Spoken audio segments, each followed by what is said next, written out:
Assalamualaikum warahmatullahi wabarakatuh. Alhamdulillahirrahmanirrahim.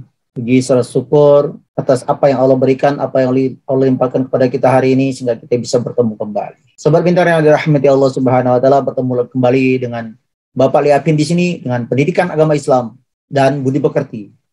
Beberapa menit ke depan insya Allah akan bersama Bapak. Kali ini kita akan menjajaki atau menjelajahi tentang sejarah singkat tentang khalifah yang kedua, yaitu Umar bin Khattab. Kemarin sudah kita bahas tentang Abu Bakar Siddiq, sekarang kita sedikit mengulas cerita singkat tentang siapa Umar bin Khattab. Baik, tanpa berpanjang lebar, insya Allah dalam keadaan sehat semua, mari kita langsung saja. Diceritakan dulu Nabi Muhammad SAW pernah mengaturkan doa agar Islam diperkuat oleh orang yang kuat dan tegas pendiriannya. Karena Umar bin Khattab ini tegas dan kuat pendiriannya. Dalam bukunya Muhammad Sang Teladan karya Abdurrahman Asy-Syarqawi dijelaskan ketika Sayyidina Umar bin Khattab hendak membunuh adiknya Fatimah akibat masuk Islam, tiba-tiba hatinya terenyuh. Hati Sayyidina Umar tidak kuasa untuk membunuh adiknya sendiri. Namun demikian beliau segera bergegas menghampiri Nabi Muhammad SAW dan ingin membunuh Rasulullah SAW. Sayyidina Umar membaca sebagian besar lembar-lembaran itu, kemudian ia kembalikan kepada Fatimah. Sayyidina Umar pun berkata, alangkah bagus dan agungnya kata-kata ini. Mendengar ucapan itu, seorang laki asing yang tadinya bersembunyi karena takut kemudian muncul. Ia muncul dari persembunyian lalu berkata, wahai Umar, aku sungguh berharap mudah-mudahan Allah mengistimewakan dirimu sebab doa nabinya. Karena kemarin aku mendengar Nabi berdoa. Adapun doa Rasulullah SAW yaitu Allahumma ayid al-islama biyahadihi al-umaraini Abi Jahlin Amri ibni Hisham au Umar ibni al-Khattab, yang artinya, ya Allah, kuatkanlah Islam dengan salah seorang dari dua Umar itu, yakni Abu Jahal, Amr bin Hisham, atau Umar bin Khattab. Jadi itu ceritanya sedikit sebelum Sayyidina Umar masuk Islam. Umar bin Khattab. Nama lengkapnya adalah Umar bin Khattab bin Naufal bin Abdul Uzza. Dilahir di Mekah dari Bani Adi, salah satu rumpun suku Quraisy. Ayahnya bernama Khattab bin Nufail al-Mahzumi al-Quraisy dan ibunya bernama Hantama binti Hashim. Umar memiliki julukan yang diberikan oleh Nabi Muhammad SAW yaitu Al-Faruq, yang berarti orang yang bisa memisahkan antara yang hak dan yang batil. Umar bin Khattab memeluk Islam. Pada saat itu Umar adalah salah seorang yang sangat keras dalam melawan pesan Islam dan sering melakukan penyiksaan terhadap pemeluknya. Dikatakan bahwa pada suatu saat Umar berketepatan untuk membunuh Nabi Muhammad SAW. Saat mencarinya, ia berpapasan dengan seorang muslim, Nuaim bin Abdullah, yang kemudian memberitahu bahwa saudara perempuannya juga telah memeluk Islam. Lalu Umar terkejut atas pemberitahuan itu dan pulang ke rumahnya.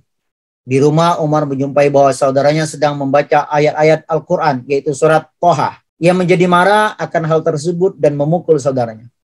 Kemudian melihat saudaranya berdarah oleh pukulannya yang menjadi ibah. Dan kemudian meminta agar bacaan tersebut dapat ia lihat.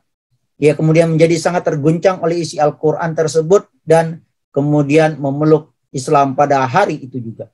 Umar bin Khattab menjadi khalifah. Umar diangkat menjadi khalifah atas dasar wasiat dari Abu Bakar As-Siddiq. Selama pemerintahan Umar, kekuasaan Islam tumbuh dengan sangat pesat. Islam mengambil alih Mesopotamia dan sebagian Persia dari tangan dinasti Sassanid dari Persia yang mengakhiri masa kekaisaran Sassanid, serta mengambil alih Mesir, Palestina, Syria, Afrika Utara, Armenia dari kekaisaran Romawi atau Bizantium. Umar bin Khattab ini khalifah yang luar biasa, tegas ya, tidak pandang bulu. Usaha dan jasa Sayyidina Umar. Usaha dan jasanya adalah Umar melakukan banyak renovasi secara administratif dalam mengontrol dari dekat kebijakan publik, termasuk membangun sistem administratif untuk daerah yang baru ditaklukkan. Ia juga memerintahkan diselenggarakannya sensus di seluruh wilayah kekuasaan Islam. Tahun 638 Masehi, ia memerintahkan untuk memperluas dan merenovasi Masjidil Haram di Mekah dan Masjid Nabawi di Madinah. Ia juga memulai penanggalan Hijriah, proses kodifikasi hukum Islam. Jadi di masanya Sayyidina Umar bin Khattab banyak perubahan yang dilakukan.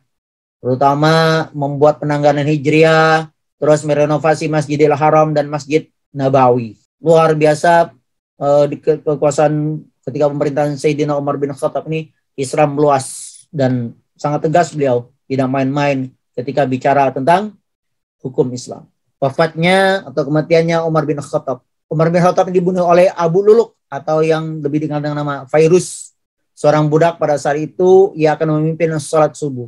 Fairuz adalah seorang warga Persia yang masuk Islam setelah Persia ditaklukkan Umar bin Khattab. Pembunuhan ini pembunuhan ini terjadi di latar belakangi karena hanya dendam pribadi, yaitu antara Abu Luluk dengan Sayyidina Umar. Karena apa? Karena Abu Luluk atau Fairuz ini merasa sakit hati atas kekalahan Persia yang saat itu merupakan negara dikdaya.